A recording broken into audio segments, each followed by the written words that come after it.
this Oppenheimer trailer was something. It was.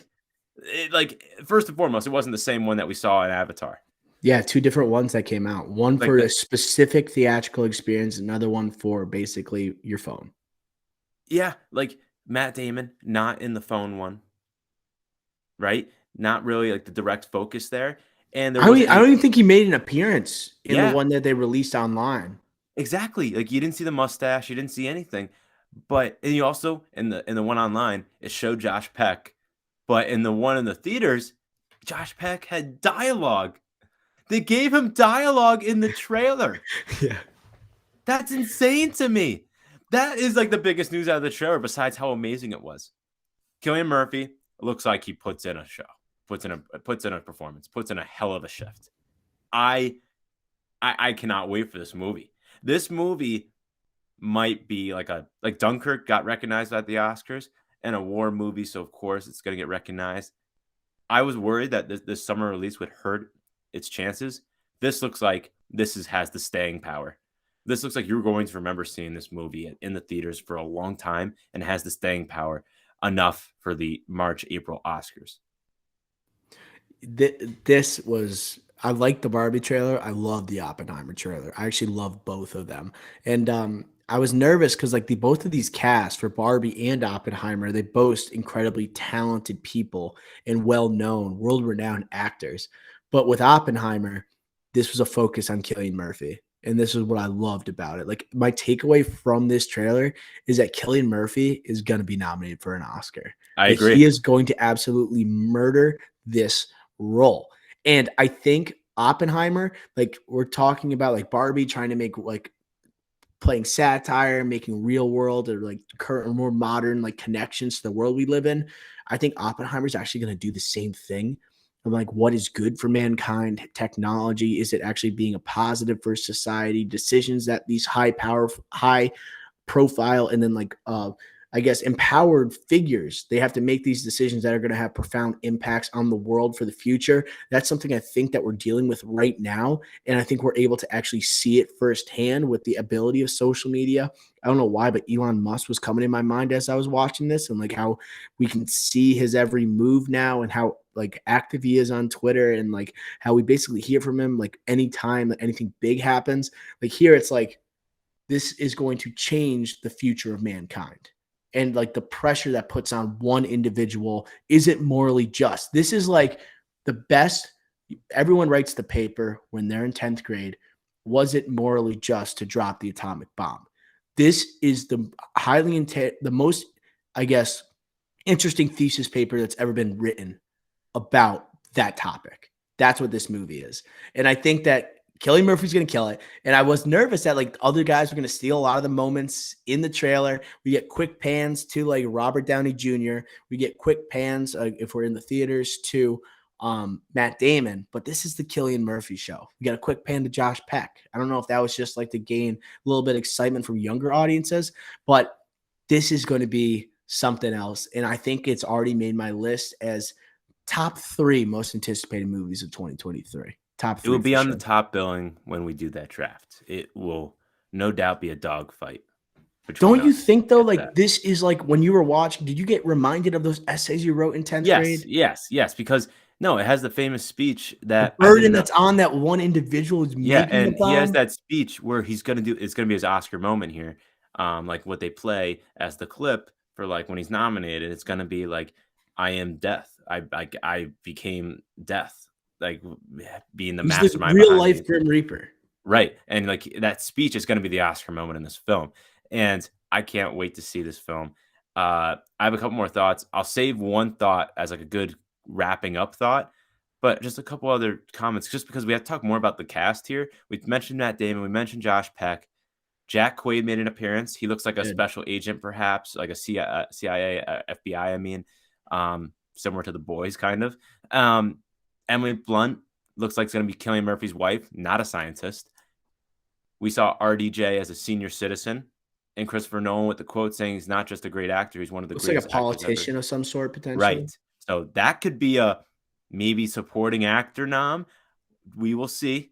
We will He's see what. really promoting him. Like, he's really saying Yes. he's one of the greatest actors of his generation. He's Why is not he just doing Iron that? Man.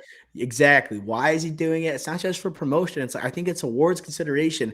Nolan has never won a Best Picture, right? One of the few like Oscars in a main category he has won was Heath Ledger as best supporting actor in The Dark Knight. He wants to get back on that pedestal. Like, I think this is not just going to be this visual effects movie, although we've heard great things about it, and we even saw like some of those technicalities in the movie, in the trailer for this film. But I think he's really trying to say this is a complete movie that is deep and it has strong performances along to go with those visuals. I interrupted you though. Continue. No, I have I have one more thought after this, but I'll save it for the end here. But then the last part about the cast is, where was Florence Pugh? Right. And I have a theory. Where have we seen her recently? We've seen her as Yelena Belova in Black Widow as a Russian spy. Is she going to be a Russian spy in this movie? Wow. I didn't think about Like an that. inside a double agent or something like that?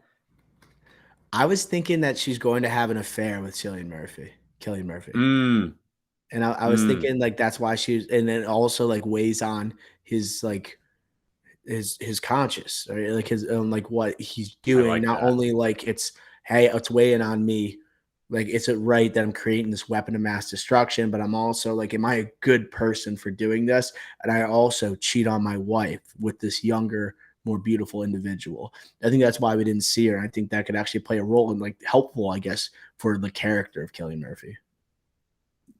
I kind of like that. But maybe she does that while also being a double agent or being an agent of. Just add that in, but Just add. also it's a double agent. It's too good. But now I got to talk Oscars. Next, before 2023 Oscars, we got to talk about 2024 Oscars, and it's about two things. One, Best Picture. I think as of right now, without seeing a trailer for Killers of the Flower Moon, Lock. it has to be the leader in the clubhouse. Nomination lock. It has to be the leader in the clubhouse. And let's not forget about Dune Part 2, what I've called potentially a Return of the King type movie. Holy crap. So those two I still have ahead of this one, but we haven't seen any trailers for those two. So, but this is looking like a strong contender to at least be a contender, not just nominated, but a contender for Best Picture. Dude, first, I am here. I am here for the Dune 2 versus Oppenheimer Best Picture race. Two like Nolan versus Villeneuve, probably the two best futuristic directors we've had, maybe like in the 21st century. Them duking it out with also these prestigious type projects that are going to do numbers at the box office without being connected to major IP. I think this is going to be epic. And then you throw in Scorsese in the mix with a Leo production. 2023 is about to go nutty, dude. 2023 is the year of the blockbuster. There's not, as of right now, there's not a lot of like dramatic, prestigious, non-blockbuster movies coming out like a Tar. We have a lot of like Oppenheimer, Mission Impossible, John Wick, Shazam, Super Mario's, Dungeons and Dragons, Guardians, Fast X, Transformers, Spider-Man Across the Spider-Verse, Creed 3, Ant-Man. These are all blockbusters dominating the boxes. Aquaman dominating the box office. Not like The Killers of the Flower Moon, right? There's not a lot of those movies next year. Yes, this is what's going to happen, Ricky Flex. So they got to Best Barbie Picture is in this conversation too. What if Barbie is an absolute banger? Barbie, Oppenheimer, Dune 2, they're like IP without being IP, if you know what I mean. That's they're why not they have a better chance for Best Picture. And that's where it's like, but I don't think all three would get nominated. It's gonna be like those three duking it out for like 2 nominations, right? I for disagree. Best Picture. And I think there's gonna be a lot more of like traditionally, like you're looking at this year, like a movie like Banshees of Inisherin. That's gonna be looked at like those type of movies from auteurs that don't do well at the box office, but like are just critical smashes. Like that you're gonna have like 8 of those movies, and you're gonna get 2 movies, and I think it's gonna be like Barbie, Oppenheimer, Dune 2 duking it out for those like couple at last spots. I think if I had to put a bet on it right now, Dune 2 and Oppenheimer are nominated next year. Yes, I would say Barbie's the odd man out, but I'm saying like there's a chance. What if Barbie is an absolute smash? But like I think it's gonna be the year of the blockbuster. even a greater chance for a blockbuster to win Best Picture next year and a non-IP driven Best Picture winner. I think that's possible. And Dune 2, Oppenheimer, in a year that's down on like those dramatic movies, I think this is the year for one of those two to really make a push. Dune. That's what I'm saying. And now my last point with the Oscars is Best Actor. And if I had to pick like nominate way too early predictions for who's going to get nominated next year, I agree with you, Cillian Murphy. Okay. Killers of the Flower Moon, someone from there. If it's Jesse Plemons, who's already been nominated for the Oscars, so the Academy clearly likes him, or if they push Leo for Best Actor. All right, so someone from that movie. Joaquin Phoenix will get nominated next year, whether it's for its Bow is Afraid, Disappointment Boulevard. formerly Disappointment Boulevard, or Kit Bag, the Napoleon movie with Ridley Scott. So he'll get nominated. So that's 3 right off the bat. All right. And then after that, it's like kind of open. Gosling? But I think Timothée Chalamet will get nominated, not Dune. for Dune Part 2, but for Wonka. Wow, you gotta take it easy. Take it But easy. I'm just No. saying. We gotta have a whole pod on this. We can't. I'm just do all this saying right now. now, Cillian Murphy is firmly in the Best Actor race for You're 2024. psycho. Just like you got someone He is. put a muzzle on this guy. This guy, He you gotta is. chill out. You can't just be throwing out. You can't be throwing out Wonka nominations I on can. this podcast. It's an iconic That character. is nuts. That is nuts. Do you think he is okay? Fine. You know what? Do you think Timothée Chalamet is a better chance to be nominated for Wonka than Dune Part 2? People are saying it's Zendaya's movie, Dune Part 2. Ricky, And Austin answer Butler. yes or no. It's okay if you think yes. Yes, not an ensemble movie. Okay, just say yes. I don't want to hear qualifications to every answer you have. You just tell me, right? I think he has a good chance to be nominated for that too. But I think it could be one or the other. Like The whole point. Chalamet's gonna have a massive year. Yeah. Like the whole point of the he's conversation was two huge Cillian Murphy movies. looks like he's a lock to be nominated for this as of right now. He is. He's going to. And he's someone, and as long as you have Nolan keep touting him, that's only going to bode well. All right. Any final thoughts on Oppenheimer before we That's wrap it. up? Oscar 2024. Can't wait. All right. Both are due out July 21st, 2023. Both summer releases, both a week before Ricky Flick's birthday. So a little birthday present for the Flick star.